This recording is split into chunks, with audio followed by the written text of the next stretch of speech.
오늘 우리에게 주시는 하나님 말씀은 신약성경 사도행전 16장 25절서부터 34절에 있는 말씀.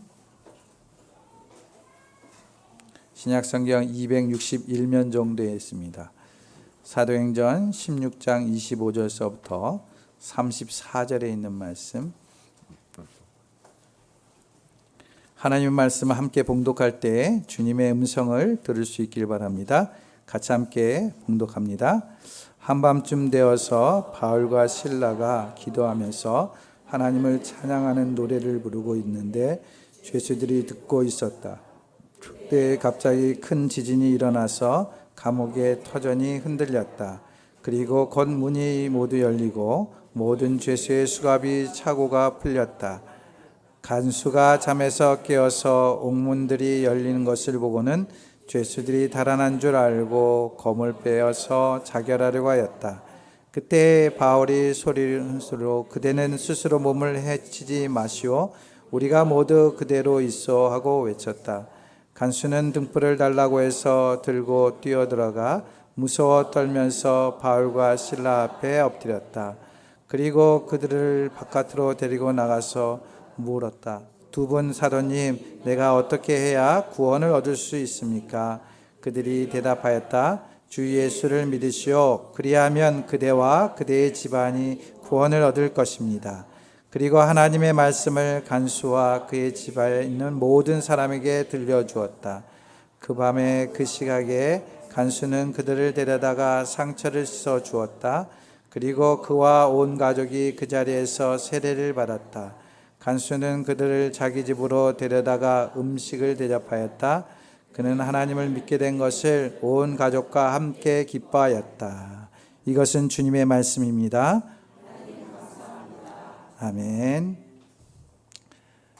한 주간 잘 지내셨습니까? 네. 이제부터 더워진다고 하는데 조속으로 날씨가 쌀쌀하다 보니까 감기에 드신 분들이 좀 많이 생긴 것 같아요. 지난주에도 제가 말씀드렸지만 좀 건강했으면 좋겠다라는 생각이 듭니다. 우리는 지난주에 먼 이국 땅에서 슬픔을 당한 사건을 보도받았습니다. 기쁘고 행복한 시간이 될 그곳에서 오히려 괴롭고 슬픈 시간이 되었던 사건을 우리는 압니다. 슬픔을 당한 유족들의 가정에 하나님의 위로가 함께할 수 있기를 바랍니다. 인생을 살아가면서 우리는 때로는 이와 같이 많은 위기가 있고 어려움을 겪습니다. 내가 생각지 못한 사건을 만나게 되는 것이죠. 인생의 위기에 직면하는 경우 우리는 이럴 때 어떻게 하는가? 어떻게 했는가? 우리는 한번 생각해 보시기 바랍니다. 여러분들도 그러한 상황을 경험해 본 적은 있지 않습니까? 그럴 때마다 우리의 마음에 드는 생각이 무엇이었습니까? 방송에 보니까 생로병사라는 프로그램이 있더라고요. 갑자기 이제 파킨스병이라는 병명을 선고받은 분들이 인터뷰하는 것을 보았습니다. 거기에는 그 환자들 가운데 성우도 있었고 일반인도 있었는데 그 병을 진단받았을 때 그들의 심정은 너무 힘들었다라는 거예요. 너무도 마음이 아팠다라는 것입니다. 한 달 동안 그 소식을 듣고 아무것도 할 수 없었다라는 고백도 들었습니다. 그렇습니다. 인생의 위기에 직면하면 일단 마음이 아프지요. 괴롭지요.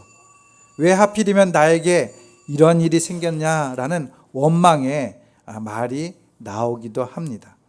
전혀 예상치 못한 경우에 일어난 일이기 때문에 정신적이고 심리적인 충격이 너무도 큰 것을 경험하게 됩니다. 이런 상황에서 우리는 어떻게 하면 그런 위기를, 아픔을 이겨낼 수 있을까?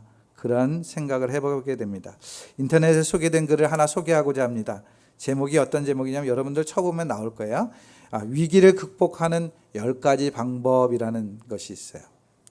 10가지 방법을 보면은 첫 번째, 원망하지 말래요. 원망은 소득이 전혀 없는 시간 낭비라는 것이죠. 두 번째는 자책하지 말라고 그럽니다. 후회와 반성은 한 번으로 족하지 계속하는 것은 그다지 나에게 유익되지 못하다는 것입니다. 세 번째는 상황을 인정하라는 것이에요. 내게 주신 이 상황, 이 어려움을 인정합니다. 그리고 과거로 다 흘러갈 수밖에 없다라는 것이죠. 네 번째는 비굴한 삶을 살지 말라고 합니다. 이것을 다른 말로 궁상 떨지 말아라 이렇게 표현하기도 합니다. 여러 사람들에게 자신의 처지를 간혹 상담하기 위해서 이야기할 수 있지만 이것저것 막 이야기할 필요가 없다라는 것이 왜? 하나님이 나와 함께 한다는 사실을 통해서 믿음을 통해서 회복되기 때문에. 다섯 번째는 조급해하지 말아라 라고 말합니다. 조급함은 실수를 오히려 낳을 수 있기 때문인 것이 여유를 가지라는 것이죠. 그리고 여섯 번째는 자기 자신을 돌아보십시오라고 얘기합니다. 냉정하게 지금까지 상황을 돌아볼 필요가 있다라는 것입니다. 그리고 일곱 번째는 희망을 품어라는 거예요. 희망은 생명을 살리는 기적을 이룬다고 되어 있습니다. 그리고 여덟 번째는 잠재되어 있는 용기를 불러내십시오. 어차피 우리는 빈손 빈몸에 있었던 시기가 있었기 때문에 지금 있는 어려움을 용기를 가져야 된다라고 권면합니다. 그리고 아홉 번째는 독서가 필요합니다라고 얘기합니다. 책을 읽을 때 성공 사례 관련된 책이 읽으라고 권면합니다. 열 번째는 재기에 그 어려움 가운데 이겨난 성공의 모습, 자신의 모습을 생각하십시오라고 표현되고 있습니다. 어떻습니까? 좋은 말이죠. 좋은 말입니다. 위기가 되면 그런데 이런 생각이 다 듭니까? 첫 번째부터 열 번째까지 이렇게 해야 돼 생각이 듭니까? 전혀 생각이 안 들죠. 그게 우리의 현실인 것 같아요. 근데 우리가 오늘 그 말씀 중에 보니까 아홉 번째, 열 번째 내용을 보니까 독서를 하라, 그리고 재기의 성공한 모습을 생각해 보라 이렇게 되어 있습니다. 신앙인에게 굉장히密접한 이야기라고 생각이 됩니다. 왜냐하면 우리는 독서를 늘 뭘 합니까? 말씀 앞에 서가게 되죠. 그리고 말씀에 많은 위기에 처했던 인물들을 보면서 내 자신이 그렇게 될 것에 대한 생각을 가질 수 있게 되는 것이요. 성경을 많이 읽으니까 우리가 그렇게 생각하죠. 그렇죠? 왜 웃으시죠? 안 읽으시나요? 네. 읽으니까 우리는 늘 독서하고 있는 거예요. 그리고 거기서 인물을 통해서 우리가 위기를 어떻게 극복한가 다 지혜를 배우게 된다는 것입니다. 사랑하는 성도 여러분, 오늘도 성경 말씀을 통해서 위기 속에 있었던 인물을 우리가 만나고 있습니다. 누가 나오고 있습니까? 바울과 실라가 나오고 있어요. 우리가 많이 들었던 이야기입니다. 이 이야기는 사실 교회사적으로, 세계사적으로 굉장히 중요한 맥락을 갖고 있습니다. 본문 말씀에 앞서 있었던 사건을 잠깐 살펴보고자 합니다. 영상 첫 번째 한번 열어주시겠어요? 네. 여러분들 저번에 성경 강좌 시간에 배웠던 두 번째 바울의 안 꺼도 돼요? 괜찮습니다. 두 번째 바울의 전도 여행입니다. 그 두 번째 여행할 때 어디를 갑니까? 마게도냐, 아시아 지역을 전도하려고 했다가 환상이 나타서 마게도냐 지역, 그러니까 그리스 그쪽으로, 유럽 쪽으로 넘어가게 되는 장면입니다. 그리고 그 유럽 쪽으로 가서 최초에 세운 교회가 무슨 교회라고 그랬죠? 빌립보 교회. 다 까먹으셨죠? 네, 감사합니다. 그래야지 제가 할 수 있죠, 이게. 빌립보 교회를 최초로 교회를 세우게 됩니다. 역사 연구가였던 역사학자 아놀드 토인브는 그때 드로아에서 바울을 태우고 마게도냐로 가고 있었던 그 배가 바로 유럽의 역사를 바꾸는 배였다. 유럽의 문명사의 미래를 안겨주었던 중요한 배였다라고 이렇게 증언하고 있습니다. 그렇습니다. 만약 그만큼 사도 바울의 마게도냐 여행은 유럽을 변화시키는 새로운 역사로 이르게 되는 그러한 전환점이 된 것입니다. 그런데 문제가 생겼어요. 어떤 문제가 생겼냐면 사도 바울이 그렇게 건너가게 된 이유가 뭡니까? 왜 그렇게 건너가게 됐죠? 환상을 보았어요. 마게도냐 사람들이 일로 오세요라는 손짓을 봤다라는 것이죠. 그래서 아시아 지역에서 유럽으로 옮겨지게 되었습니다. 그렇게 환상을 보고 믿음 가운데 갔습니다. 그렇다면 마게도냐 지역에 딱 배에서 내리자마자 어떻게 해야 될까요? 많은 사람들이 와, 바울이 왔다 환영을 해야 돼.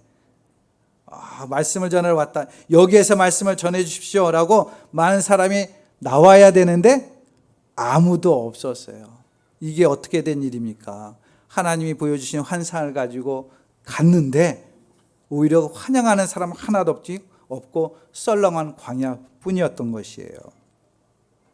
며칠 동안 아무것도 아무 사람도 만날 수가 없었어요.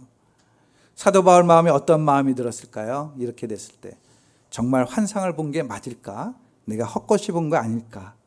분별을 내가 그 환상을 제대로 분별한 것일까? 이런 의구심이 들 수도 있고 혼란이 생길 수도 있겠죠. 즉 자기가 가졌던 신앙에 대한 그러한 의심, 위기가 찾아올 수도 있다라는 것입니다. 그런데 사도 바울이 이러한 상황 가운데서, 위기 가운데서 어떠한 일을 행했는가 우리는 봐야 돼요. 그가 행했던 것은 오직 기도였습니다. 원래 저희가 말씀을 그 앞에 것까지 보려고 그랬는데 너무 길어서 제가 잘랐지만, 보면 13절 말씀에 보면 이렇게 기록되어 있습니다. 안식일에 성문 밖 강가로 나가서 유대 사람이 기도하는 처소가 있음직한 곳을 찾아갔다. 우리는 거기에 앉아서 모여든 여자들에게 말하였다. 이렇게 표현하고 있어요. 즉 사도 바울은 내가 왔던 그 마게도니아 지역에서 이런 상황이 벌어졌네라고 실망하거나 좌절한 게 아니라 오히려 어디를 찾아갔다고요?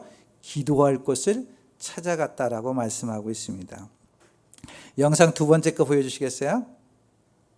네, 저게 이제 개천이에요. 지금은 이렇게 시멘트로 잘 단정되어 있지만 추정상 저기에 와서 기도했을 것이다라고 이야기하는 곳입니다. 저기가 빌립보 지역인데 그렇습니다. 저기가 원래는 세례터예요. 십자가 모양으로 되어 있죠.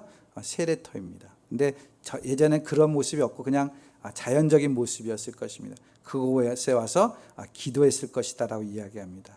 근데 그 기도하는 중에 누구를 만났냐? 여인들을 만났는데 그 중에 대표적인 여인이 누구였습니까?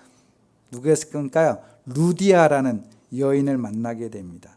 루디아는 옷감 장수였어요. 그녀가 마음을 열어서 바울이 전하는 예수 그리스도를 영접하게 됩니다. 그리고 루디아 집은 나중에 빌립보 교회가 됩니다. 세 번째 영상 보여주시겠어요? 이게 루디아 기념교회입니다. 루디아 기념교회. 원래는 빌립보 교회는 저게 아니었어요. 빌립보 도시 안에 자그마한 집에 있었는데 저기 그 근처 이제 저기서 1.2km 정도 가면은 1.1km, 1km, 2km 정도 가면 루디아 기념교회가 있습니다. 루디아를 만나서 기도할 때 하나님의 은혜를 경험하게 된 것이죠. 하나님께서 이 여인을 만나기 위해서 나를 이곳으로 불러주셨구나. 그리고 교회를 세우기 위해서 불러주셨구나 라고 이야기하는 것이죠. 그리고 기도했던 그 환상을 보았던 의미를 깨닫게 된 거예요. 처음에는 시리했을지는 모르지만 기도를 통해서 하나님께서 주신 그 은혜를 경험하게 됐습니다. 그런데 또 문제가 생겼어요. 사도행전 16장 16절 말씀에 보면 이렇게 이야기합니다. 어느 날 우리가 기도하는 곳으로 가다가 귀신 들려 점을 치는 여종 한 사람을 만났는데 그는 점을 쳐서 주인들에게 큰 돈벌이를 해주는 여자였다라고 얘기해요. 기도하러 가는데 이번엔 누굴 만났다고요? 귀신 들려 점치는 여종을 만났다라는 것이에요. 그런데 그 귀신 들린 여종이 사도 바울과 실라를 향해 뭐라고 외쳤냐면 이 사람들은 지극히 높으신 하나님의 종인데 여러분에게 구원의 길을 전하고 있습니다 라고 이야기하는 거예요. 맞는 말이에요? 틀린 말이에요? 맞는 말이죠. 그런데 그게 맨날 그 이야기를 하고 떠돌아다니는 것이에요. 사도 바울 입장에서는 그 말이 좋은 말처럼 보였지만 좋지 않은 말이에요. 왜냐하면 그 여인은 무엇에 들렸다고요? 귀신에 들렸다고요. 그러니까 그 여인이 이 사람들이 행하는 것들을 다 간파하고 있다는 것을 통해서 복음이 전해지는 것이 아니라 사람들이 이 여자가 더 영험하구나 이렇게 오해를 살 수 있는 부분이 있기 때문에 그렇습니다. 복음이 오히려 좋은 영향력을 끼치는 것이 아니라 복음이 좋지 않은 영향력을 끼칠 수 있는 부분이 있었기 때문에 사도 바울은 그 여인에게 어떻게 합니까? 내가 예수 그리스도의 이름으로 내게 명하노니 이 여자에게 나오시오라고 선언합니다. 그랬더니 어떻게 됐습니까? 귀신이 나오게 되고 고치게 됐어요.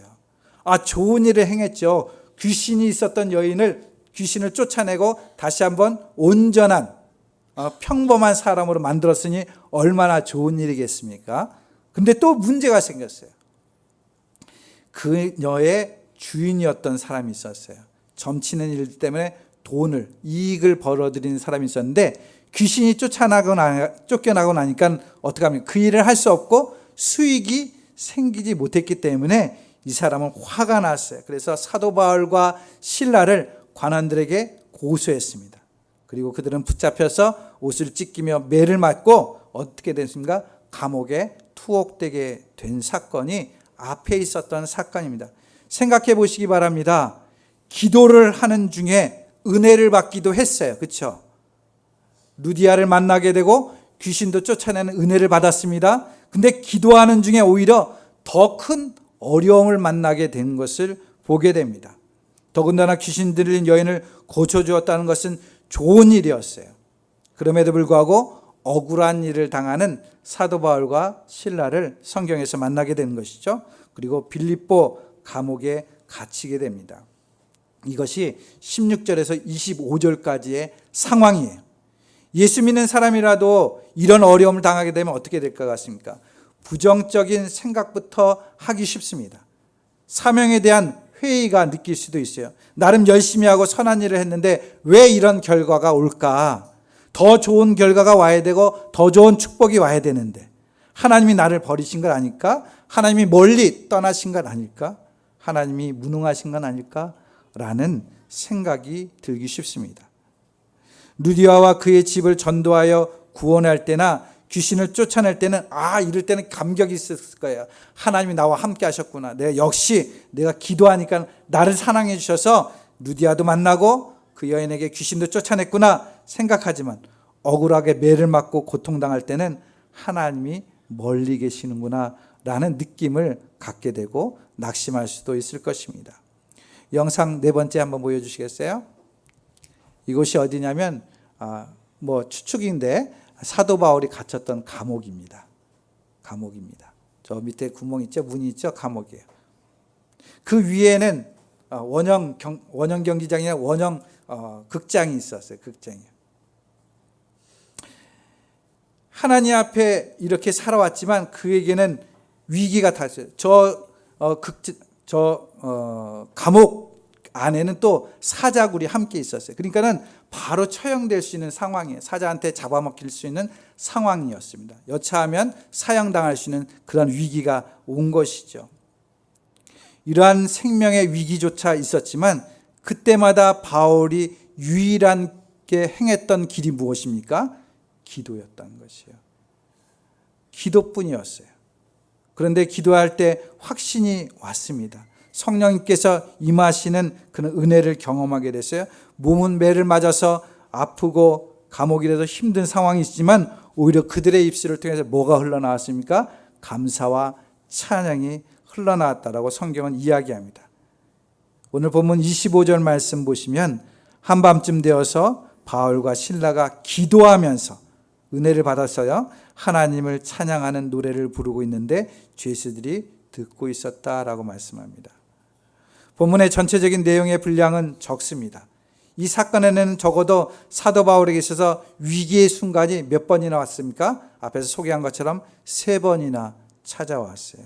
그 위기 때마다 초지일관 사도 바울과 실라가 보여줬던 행동은 무엇이었습니까? 기도였습니다. 기도에 대한 현상을 본문은 26절에 이렇게 표현하고 있어요. 그때 갑자기 큰 지진이 일어나서 감옥이 터전이 흔들렸다. 그리고 곧 문이 모두 열리고 모든 죄수의 수갑이며 착고가 풀렸다라고 말씀합니다. 놀라운 현상이 이루어진 거죠. 기적과 같은 일들이 일어난 것이에요. 무엇을 했기 때문에? 기도했기 때문에. 사랑하는 성도 여러분, 기도할 제목이 얼마나 많은지 한번 생각해 보세요. 가족들을 위해서, 교회 지체들을 위해서, 구원받지 못한 많은 사람들을 위해서, 그리고 우리에게 인생에 있어서 찾아온 위기들을 위해서 기도할 것이 너무도 많습니다. 우리가 기도하면 할수록 기도의 지경이 넓어져요. 기도의 제목이 굉장히 넘쳐납니다. 근데 기도하지 않으면 이 모든 것들은 수채구멍에서 빠져나가는 것처럼 바짝 말라버립니다. 종국에게는 기도해야 될 아무 이유가 없는 것처럼 자신을 발견하게 됩니다. 기도가 완전히 식어버렸기 때문에 그렇습니다. 기도에 불이 붙은 사람은 기도가 끊임없이 일어나는 것이에요. 기도할 제목이 한도 끝도 없이 생기게 됩니다. 저도 개인적으로 고백하지만 새벽에 와서 기도할 때가 있죠. 새벽 예배 드리고 기도합니다. 어떤 때는 기도가 잘 안 될 때가 있어요.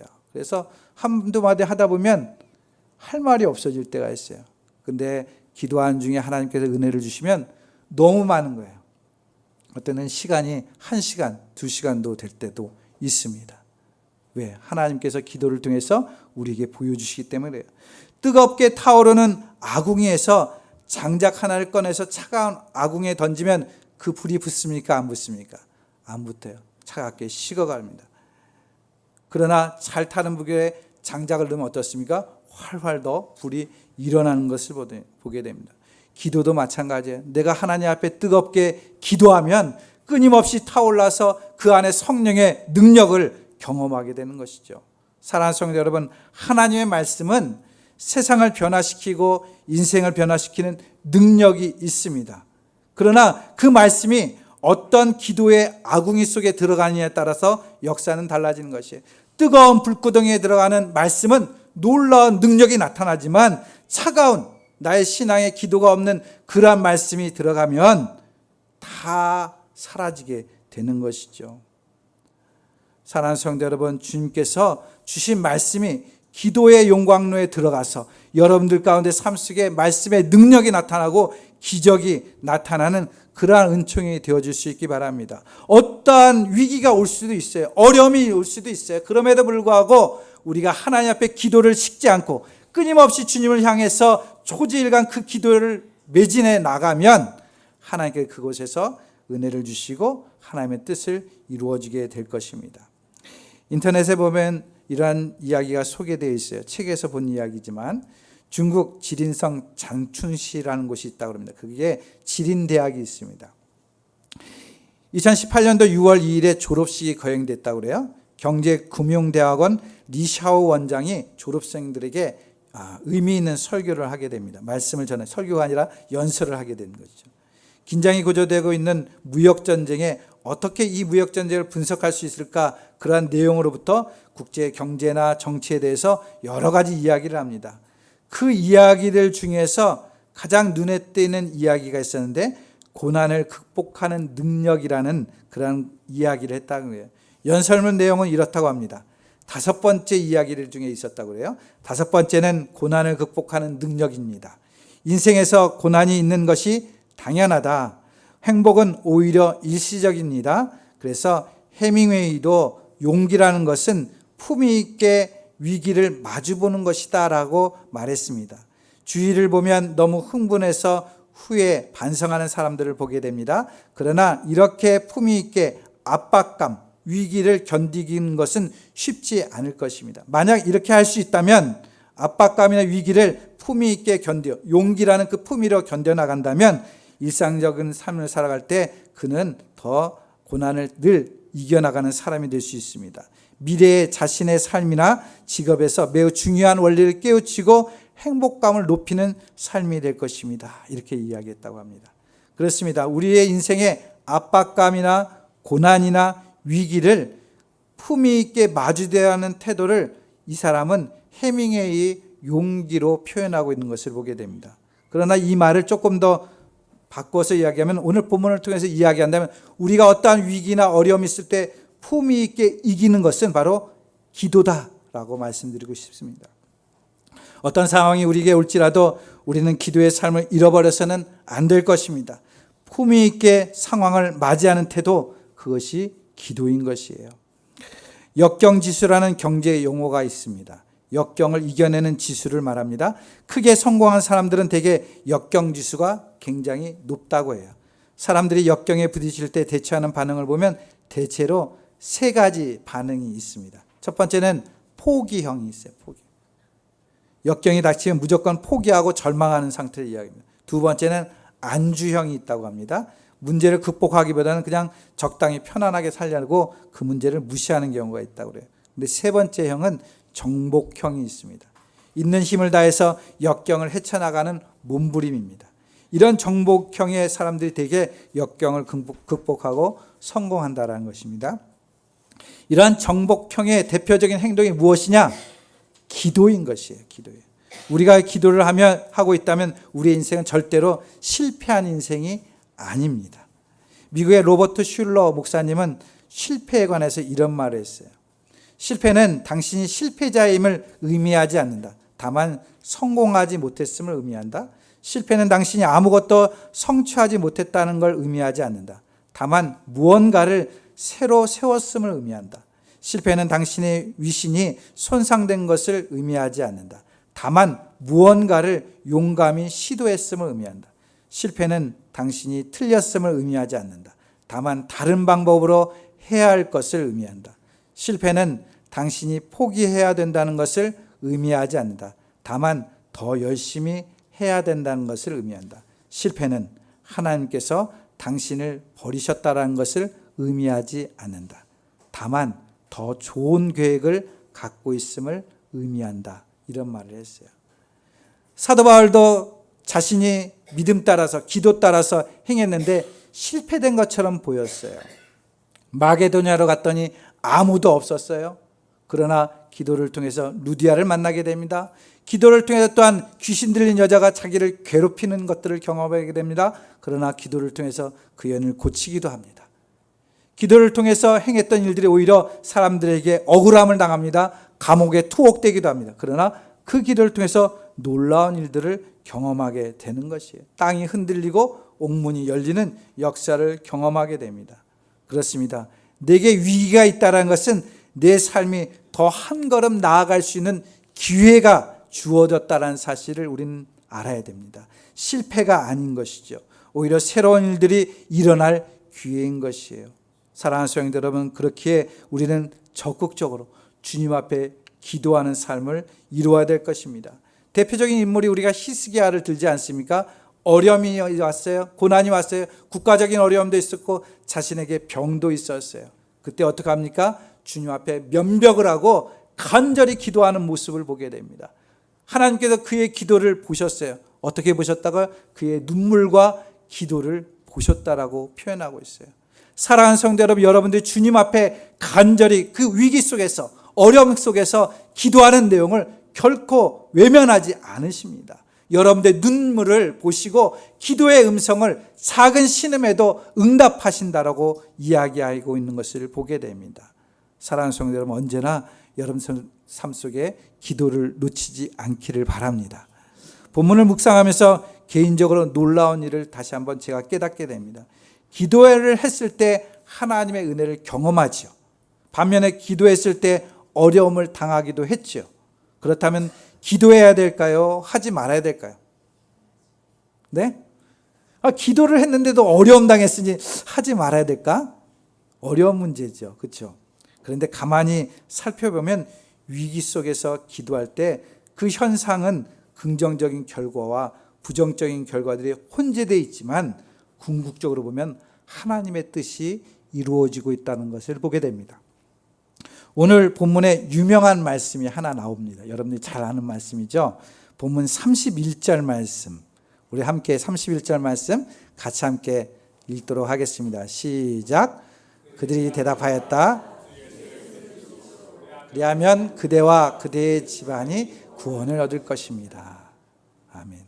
그래서 간수장이 그 집안이 다 구원받아서 초대교회 성도가 이루어지게 돼요. 루디아와 이 간수장이 최초의 빌립보 교회의 성도가 되어지게 됩니다.